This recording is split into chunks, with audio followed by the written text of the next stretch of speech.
chef taught me how to make a simple chicken roll, the kind you usually only find in gourmet restaurants. Here in my food processor, I'm going to place about 7 ounces of raw chicken breast, and I'll blend it well until it turns into a smooth paste. It's already well blended, with the perfect texture. Now I add half a teaspoon of black pepper and 1 teaspoon of salt to season. I close the processor and blend again to mix in the seasoning. Now everything is nicely combined. Now I spread this chicken mixture over a sheet of parchment paper.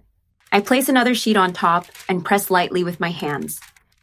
Using a rolling pin, I flatten the chicken to form a rectangle. The meat is now an even thickness, ideal for rolling. It's important to get it nice and thin to make rolling easier.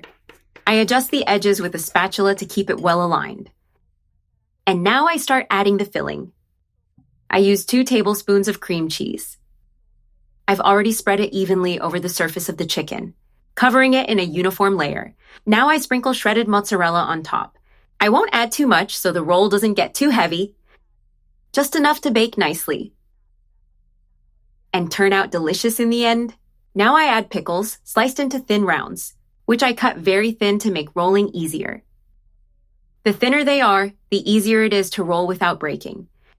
I also add a bit of cooked bacon, spreading it out in alternating sections. Now I carefully start rolling the chicken. I start at one end, and I gently peel back the parchment paper as I roll. I roll it tightly until it's fully closed. See how easy it is to make a roll that's so flavorful? Press gently to keep it compact. And now it's completely rolled. Now I carefully remove the parchment paper. I do this gently to avoid losing the shape.